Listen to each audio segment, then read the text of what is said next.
Assalamualaikum warahmatullahi wabarakatuh. Baiklah, di sini saya Rizky Firmansyah, NIM 1720201115 akan membahas tentang materi kelas 5 tema 3 yaitu makanan sehat subtema 1. Baiklah, pertama di sini ada sebuah cerita. Baik, dari sini saya bacakan. Suatu pagi, bayi mengeluh sakit perut saat ia sedang berbaris dan siap masuk kelas. Setelah dicari tahu, ternyata bayi tidak sarapan. Malam sebelumnya, ia juga terlambat makan malam. Akhirnya, sakit mah pun kambuh. Banyak orang yang berpikir bahwa penyakit mah hanya bisa diderita oleh orang dewasa. Ternyata anak-anak pun bisa terkena penyakit mah. Terus apa sih penyebab dari penyakit mah tersebut? Dan apa gejala mah yang dialami anak-anak sama dengan yang dialami oleh orang dewasa? Jadi, pada anak-anak yang mudah memproduksi gas pada lambungnya memiliki pantangan makanan. Misalnya tidak boleh makan pedas, asam. Terus mereka harus banyak makan sayur dan buah, serta tidak boleh terlalu banyak memakan mie instan. Oleh sebab itu, anak-anak perlu terus diingatkan untuk selalu menjaga apa yang mereka makan. Fungsi alat pencernaan kita adalah untuk memproses pemecahan makanan menjadi sari-sari makanan sehingga dapat digunakan oleh tubuh kita. Untuk mencerna makanan diperlukan organ pencernaan. Bahan makanan yang kita makan tidak langsung diserap oleh tubuh, melainkan harus diserap tidak langsung diserap oleh sel-sel tubuh, melainkan harus melalui proses pencernaan terlebih dahulu baru bisa diserap oleh tubuh. Baiklah, di sini saya akan menjelaskan tentang sistem pencernaan pada manusia. Yang pertama, setelah kita makan pertama yang kita harus lewati adalah mulut. Ya, mulut yaitu berada di bagian sini. Oke, kita tandai mulut di bagian sini. Nah, mulut ini berfungsi fungsi mulut yaitu adalah untuk menghancurkan makanan sehingga ukurannya itu menjadi lebih kecil untuk dapat ditelan ke dalam perut. Di dalam mulut ini terdapat alat-alat yang membantu proses pencernaan yaitu seperti gigi, lidah, dan kelenjar ludah atau air liur. Di dalam rongga mulut terjadi proses pencernaan makanan secara mekanik dan kimiawi. Selanjutnya yaitu setelah melalui mulut, makanan akan dicerna melalui tenggorokan. Yaitu pada bagian ini, tenggorokan. Fungsi dari tenggorokan atau kerongkongan ini adalah sebagai saluran untuk memindahkan dari mulut menuju ke lambung. Kerongkongan dapat melakukan gerak meremas-remas sehingga mendorong makanan menuju ke lambung. Selanjutnya setelah dari kerongkongan, selanjutnya itu terus menuju ke lambung. Lambung itu adalah ini yang namanya lambung. Oke, kita tandai lambung. Terus fungsi dari lambung ini adalah sebagai penghasil pepsinogen.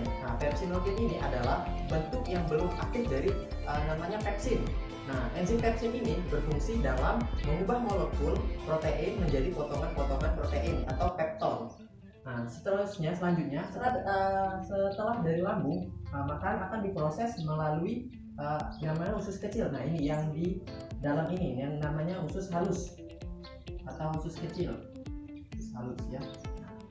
Jadi fungsi dari usus halus ini terbagi menjadi tiga bagian, yaitu duodenum atau usus 12 jari, yang kedua adalah jejunum atau usus kosong, yang ketiga adalah ileum atau usus penyerapan.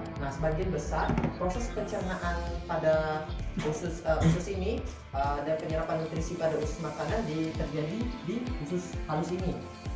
Pencernaan makanan terjadi di yang namanya itu tadi duodenum atau usus 12 jari. Duodenum atau usus 12 jari, sedangkan ileum itu menjadi tempat penyerapan nutrisi makanan. Namun pada usus halus hanya terjadi yang namanya pencernaan kimiawi saja.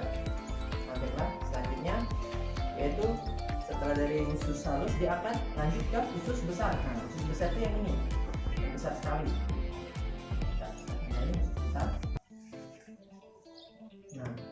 Jadi fungsi dari usus besar ini adalah untuk mengabsorpsi air dan mineral, tempat pembentukan vitamin K dengan bantuan bakteri E. coli, serta melakukan gerak peristatik untuk mendorong tinja atau kotoran kita yang makanan tadi setelah sari-sari dia diambil oleh tubuh kita dan menjadi kotoran kita atau feses ya, dan terus dialirkan menuju anus.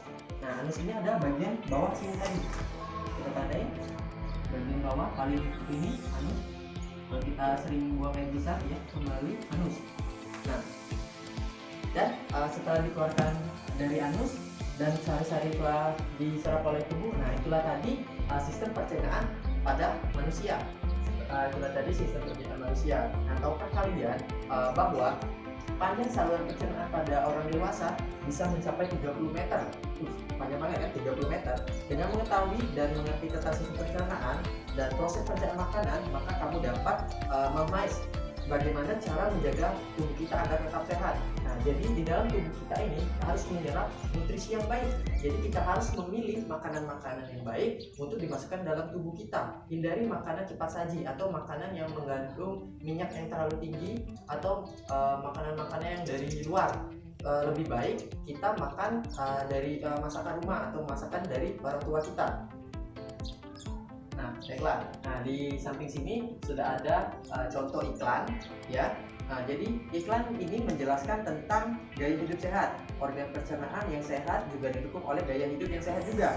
Nah, gaya hidup sehat ini membuat kita menyadari pentingnya kesehatan dan menghindarkan kita dari kebiasaan buruk yang dapat mengganggu kesehatan kita. Nah, dari iklan disebut ini kalian bisa amati apa saja yang terdapat di dalam iklan ini. Yang pertama yaitu kalian cari dulu kata kunci dari iklan tersebut, dari iklan ini. Terus kalian perhatikan gambar iklannya. Setelah kalian perhatikan gambar iklan, kalian cari tahu dulu target iklan ini untuk siapa. Nah, terus kalian cari jawabannya yang di buku ya.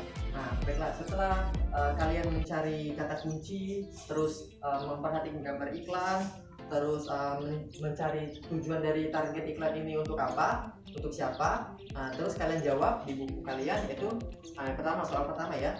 Menurut kalian bagaimana iklan tersebut? Nah, kalau menurut saya iklan yang ini cukup mudah dipahami dan dimengerti karena telah jelas. Di sini ada tulisannya yaitu perilaku hidup bersih dan sehat bakal rumah tangga yang sehat. Nah, di sini juga telah dijelaskan oleh gambar-gambar bagaimana perilaku hidup sehat. Yang kedua, soal kedua itu menurut kalian apakah iklan ini efektif atau tidak efektif?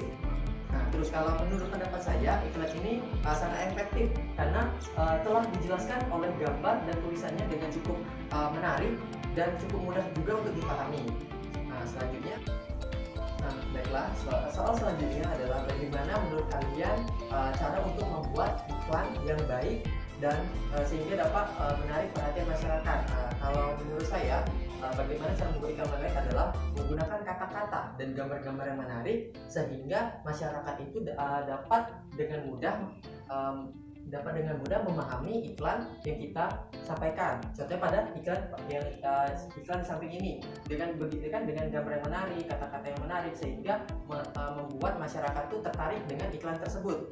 Nah, soal selanjutnya, apakah fungsi dari iklan ini? Nah, iklan di samping ini.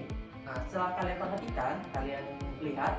Nah, jadi fungsi dari iklan ini adalah berfungsi sebagai himbauan agar menjadikan pola hidup sehat sebagai gaya hidup. Jadi kita ini harus selalu menjaga pola hidup yang sehat supaya tubuh kita terhindar dari berbagai macam penyakit. Baiklah, itu saja hasil materi yang dapat saya sampaikan. Lebih dari kurang saya mohon maaf. Pada Allah saya mengampun. Saya akhiri. Wassalamualaikum.